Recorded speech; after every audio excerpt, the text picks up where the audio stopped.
He was a little man with a bowler hat tilted just enough to suggest mischief, a bamboo cane spinning effortlessly between his fingers, and a walk so peculiar that the entire world could recognize him from a single silhouette. On screen, he was the tramp, poor but proud, hungry but hopeful, always in love with a dream just beyond his reach. Off-screen, he was Charlie Chaplin, a genius shaped by poverty, abandonment, and an unending hunger not just for applause, but for affection. Long before Hollywood crowned him a legend, Charlie was a fragile boy wandering the harsh streets of London. His father was absent, lost to alcohol and distance. His mother, gentle and artistic, struggled with mental illness, drifting in and out of institutions. Love, for Charlie, was never steady. It appeared briefly, like sunlight through broken clouds, and then disappeared without warning. Perhaps that is why, later in life, he chased it with such urgency, afraid that if he didn't hold it tightly, it would vanish again. By the time he arrived in America with a touring comedy troupe, he was already carrying invisible scars. Hollywood in the 1910s was raw and ambitious, and Charlie fit perfectly into its restless rhythm. Within a few years, he wasn't just an actor, he was a phenomenon. Studios competed for him. Crowds gathered for him. Newspapers praised him. Yet fame did not quiet the loneliness that lingered behind the curtain. His first great romantic chapter began when he met Mildred Harris. She was young, beautiful, and already known in silent films. Charlie was drawn to her innocence and charm. Their relationship moved quickly, perhaps too quickly. In 1918, they married in a whirlwind of excitement and pressure. Some say it was fueled by the belief that she was expecting a child. Whether it was love or urgency, the wedding felt like a promise that Charlie could finally build the stable family he never had. But marriage is more than a ceremony. It requires patience, emotional maturity, and shared understanding. Charlie was consumed by his work, obsessively perfecting every scene, every gesture, every frame. Mildred, still very young, struggled with the weight of being married to the most famous man in silent cinema. Tragedy struck when their baby was born prematurely and survived only a few days. The loss shattered them. Instead of bringing them closer, grief created distance. By 1920, the marriage ended in divorce, messy, public, and painful. For Charlie, it was not just the end of a relationship. It was the reopening of childhood wounds, the fear that love could not stay. In the early 1920s, while his career soared higher than ever, he met another young actress, Leda Gray. She had appeared briefly in one of his films when she was just a teenager. As she grew older, their paths crossed again during the production of The Gold Rush. She was vibrant, expressive, and captivated by Charlie's brilliance. He, in turn, was enchanted by her youth and admiration. Their romance intensified quickly, and once again, pregnancy accelerated the pace of commitment. In 1924, they married in secret. Charlie was 35. Leda was 16. The age difference shocked many, even in an era when Hollywood scandals were frequent.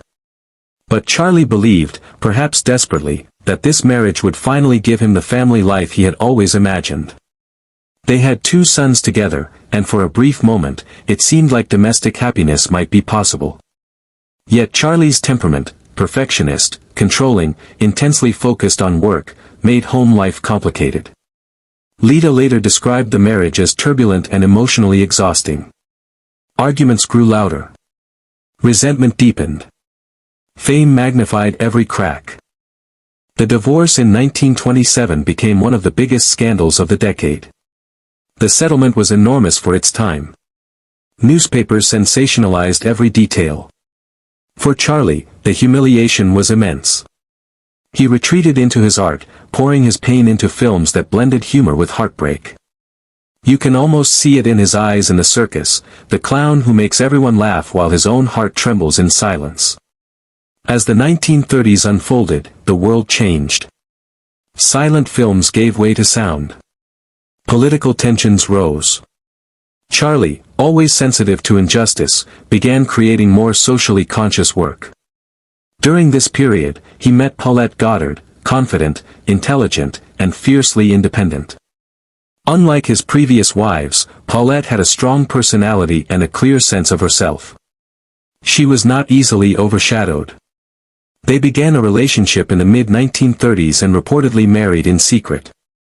Whether legally official or not at first, their partnership felt different. Paulette starred alongside Charlie in Modern Times and later in The Great Dictator. On screen, their chemistry sparkled. Off-screen, they shared laughter, travel, and intellectual conversation. For a while, it seemed Charlie had found an equal, someone who could stand beside him rather than behind him. But even this love faced challenges. Charlie's career became increasingly political, especially with The Great Dictator, which boldly mocked fascism and Adolf Hitler at a time when many in Hollywood were afraid to take such risks. Controversy followed him. Accusations and public scrutiny grew louder. The pressure affected his personal life. By the early 1940s, he and Paulette drifted apart and eventually separated. 3 marriages. 3 heartbreaks. 3 attempts to build what he had never experienced as a child. By the early 1940s, Charlie was no longer just a comedian, he was a controversial figure. His outspoken views and complicated romantic history made him a target for criticism. In the midst of this storm, he met someone who would change his life in a way he had almost stopped believing was possible. Her name was Una O'Neill. She was the daughter of famed playwright Eugene O'Neill, but she carried her own quiet strength. When Charlie met her in 1942, he was 54. She was 18. The age gap once again raised eyebrows. Many assumed it would be another short-lived, scandalous romance. But something about Una was different. She was calm where others were fiery. She was steady where others felt overwhelmed. She saw beyond the legend and the controversy. She saw the wounded boy from London who still feared being abandoned. They married in 1943. The world expected disaster. Instead, they built a partnership that lasted for the rest of Charlie's life. Una chose to step away from acting ambitions to focus on their family. Together, they had 8 children. 8. For a man who had grown up feeling alone and unwanted, a house filled with laughter and footsteps must have felt like redemption. Friends later observed that Charlie seemed softer at home, more relaxed, almost playful in a way that was not performed for cameras. Yet peace did not come without sacrifice. In the early 1950s, during the height of political paranoia in America, Charlie was accused of having communist sympathies. The controversy escalated until his re-entry permit to the United States was revoked while he was traveling abroad.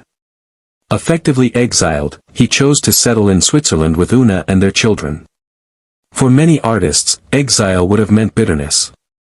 But in Switzerland, Charlie found something unexpected: stability. Removed from Hollywood's relentless spotlight, he lived more privately. Una stood by him unwaveringly. She even gave up her American citizenship to become a British citizen in solidarity with her husband. Their love matured over decades. It was no longer fueled by scandal or urgency. It was built on shared mournings, shared griefs, shared aging. As Charlie grew older, his once quick movements slowed. The cane that once danced in the air became symbolic rather than necessary. But the warmth in his home remained. In 1972, after years of distance, Charlie returned briefly to the United States to receive an honorary Academy Award. The standing ovation lasted 12 minutes, one of the longest in Oscar history. Sitting in the audience beside him was Una, watching as the country that once rejected him finally applauded him again. It was a moment not just of professional redemption, but personal vindication. Behind every masterpiece he created, City Lights, Modern Times, The Great Dictator, there is a thread of longing. His characters fall in love with women they cannot keep. They dream of homes they cannot afford. They reach for stability in a chaotic world. It is difficult not to see how deeply his own romantic struggles shaped these stories. Charlie Chaplin died on Christmas Day in 1977 in Switzerland, surrounded by family. Una remained devoted to his legacy until her own passing years later. Their marriage had lasted 34 years, longer than all his previous unions combined. His love story is not simple. It is not a fairy tale. It is complicated, controversial, sometimes uncomfortable. But it is undeniably human. He spent his life making the world laugh, yet his heart was always searching for something quiet and enduring. He married 4 times, experienced scandal and sorrow, and faced public judgment again and again. Yet in the end, he found what he had been chasing since childhood, a home filled with love that did not disappear. Perhaps that is why his Tramp character still resonates today.